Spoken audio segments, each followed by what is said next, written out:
Customer call చేసి CC కెమెరాలు install చేయాలని చెప్పాడు. అది ఆల్రెడీ మనం వైరింగ్ చేసిన వర్కే. అయితే సీసీ కెమెరాస్ మెటీరియల్ తీసుకెళ్ళి సార్కి చూపించి వర్క్ అయితే స్టార్ట్ చేసేసాము. అది 2MP IP కెమెరాస్. ఆ కెమెరాస్ ఎలా చేయాలి ఏంటన్నది ఇప్పుడు చెప్తాను. ఫస్ట్ అయితే PVC బాక్సులు తీసుకొని వాటికి మనము కెమెరాస్ అనేది ఇన్స్టాల్ చేసుకోవాలి. తర్వాత వచ్చేసి కేబుల్కి RJ45 జాక్ అనేది ఇన్స్టాల్ చేసుకోవాలి. ఆ వైరింగ్ ఎలా తీయాలి ఏంటనేది నేను మొత్తం ఎక్స్ప్లెయిన్ చేస్తున్నాను, చూడండి. వాళ్ళ ఇంటీరియర్ వర్క్ చేసుకునేటప్పుడే నేను లోపల వైరింగ్ అయితే ఇన్స్టాల్ చేసా అన్నట్టు. ఇప్పుడు జస్ట్ కెమెరా ఇన్స్టాల్ చేస్తే సరిపోతుంది. ఇప్పుడు మనం కేబుల్ని స్లైసింగ్ చేసుకునేటప్పుడు కూడా కలర్ కోడ్ చూసుకోవాలి. ఇటైతే మనం ఏ సైడ్ ఏ కలర్ ఇస్తున్నామో B సైడ్ కూడా అదే కలర్ ఇవ్వాలి. లేదు అంటే కెమెరాలు అనేది రావు. దాన్ని మనం వాడేది కూడా D-Link RJ45 జాక్స్ అనేది యూజ్ చేసాము. కొంచెం క్వాలిటీ బాగుంటుంది. దాని తర్వాత PVC బాక్స్ ఇన్స్టాల్ చేసేసుకొని వాటిని గోడకి ఇట్లా ఇన్స్టాల్ చేసేసి RJ45 జాక్స్కు ఇన్స్టాల్ చేసేసి కెమెరా అన్నది ఇన్స్టాల్ ఎలా చేస్తున్నానో చూపిస్తున్నాను, చూడండి. ఈ వెదర్ ప్రూఫ్ వేస్తే ఏమవుతుందంటే RJ45 అనేది చాలా గట్టిగా ఉంటుంది. అంటే లూజ్ కాకుండా, తర్వాత వీడియో లాస్ కాకుండా ఉంటుంది అన్నట్టు. ఇది చాలా గట్టిగా పట్టుకుంటుంది. దానివల్ల వీడియో లాస్ అనేది కాదు అసలుకే. అవి అలా ఫిట్ చేసుకున్నాక లోపల PVC బాక్స్లో పెట్టేసుకొని కెమెరాని ఇన్స్టాల్ చేసుకుంటే, కెమెరాకు స్క్రూలు వేసుకొని ఇన్స్టాల్ చేసుకుంటే చాలా నీట్గా ఉంటుంది వర్క్ కూడా. ఎలా చేస్తున్నా అన్నది చూడండి. కెమెరాస్ అలా ఇన్స్టాల్ చేసుకొని ఫస్ట్ జస్ట్ మనము లొకేషన్ ఎలా పెట్టాలి ఏంటన్నది చూసుకొని దాని యావరేజ్గా అయితే లొకేషన్ అన్నది పెట్టేసుకుంటాము. తర్వాత మనము కెమెరా విజిబిలిటీ వచ్చినాక దాని ఏ ఏరియా కవర్ చేయాలి ఏంటన్నది అది మనం లాస్ట్లో చేసేసుకుంటాము. ఇప్పుడు జస్ట్ మనము ఏ ఏరియా కవర్ కావాలని చూసుకొని దాన్ని బట్టి జస్ట్ క్యాజువల్గానైతే ఫిట్ చేసుకుంటున్నాము. కెమెరా మీద వచ్చే కవర్ని మాత్రం ఖచ్చితంగా తీయాలి. లేదు అంటే రేపేమన్నా దాంట్లో ఉన్న లైట్ అనేది వెలుగుతుంది కాబట్టి తర్వాత అది కెమెరా రిఫ్లెక్ట్ అయ్యే ఛాన్సెస్ ఉంటుంది. అందుకే కెమెరా మీద ఖచ్చితంగా గ్లాస్ అనేది తీసుకోవాలి. ఇక్కడ కోతుల బెడద చాలా ఎక్కువగా ఉన్నది.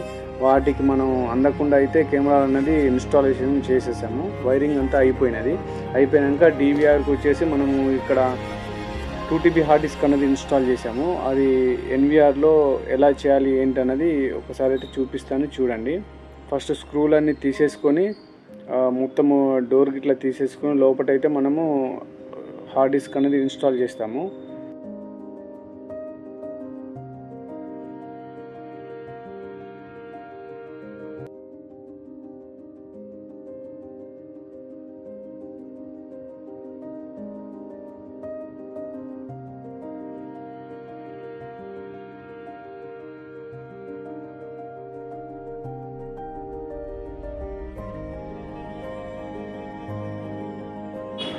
హార్డ్ డిస్క్ అయితే 2 కేబుల్స్ వస్తాయి. అదొకటి పవర్ కేబుల్, ఒకటేమో డాటా ట్రాన్స్ఫర్ కేబుల్. ఆ కేబుల్స్ మాత్రం కరెక్ట్గా ఇన్స్టాల్ చేసుకోవాలి. లేదు అంటే తర్వాత మనకు వీడియో ప్లేబ్యాక్లో చూపించదు. హార్డ్ డిస్క్ నుంచి బీప్ సౌండ్ వచ్చే ఛాన్సెస్ ఉన్నది. ఆ కేబుల్ ఇన్స్టాల్ చేసేటప్పుడు కొంచెం జాగ్రత్తగా ఇన్స్టాల్ చేసుకుంటే సరిపోతుంది. తర్వాత హార్డ్ డిస్క్ అయితే ఇన్స్టాలేషన్ అయిపోయింది.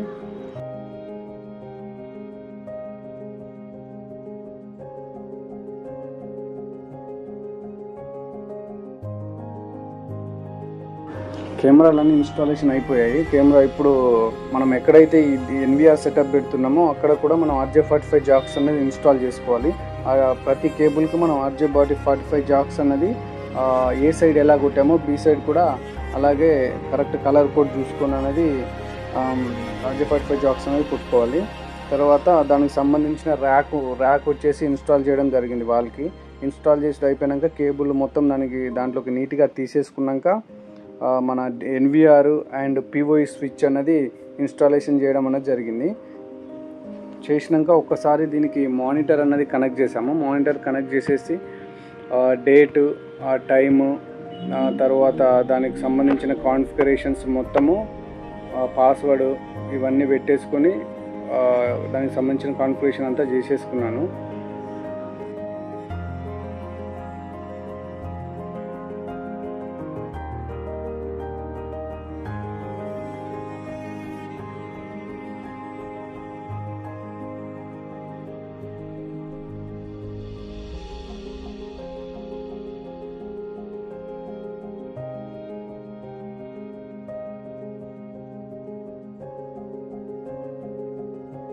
కాన్ఫిగరేషన్ అంతా అయిపోయినాక ఐపీ కెమెరాస్ని సెర్చ్ చేశాను, కానీ సెర్చ్లో చూపించట్లేదు. క్యాజువల్గానైతే జస్ట్ 1 క్లిక్తో మనకు ఐపీ కెమెరాలు ఇన్స్టాలేషన్ అయిపోయాక మనకు సెర్చ్ బార్లో చూపిస్తాయి. తర్వాత మనము మన ఎన్విఆర్కి ఏదైతే పాస్వర్డ్ అండ్ ఐపీ ఇచ్చుకుంటామో అదే సిరీస్లో వస్తుంది, కానీ ఇవి అలా రాలేదు. తర్వాత ల్యాప్టాప్ ఒకటి తీసుకెళ్ళి దానికి కనెక్ట్ చేసేసి ఐపీ అన్నది చేంజ్ చేసేసుకున్నాను. ఐపీ అండ్ పాస్వర్డ్ ఇవన్నీ ల్యాప్టాప్ కనెక్ట్ చేసేసి చేంజ్ చేశాను. అది ఎలా చేయాలి ఏంటనేది మీకు స్క్రీన్లో కనిపిస్తుంది.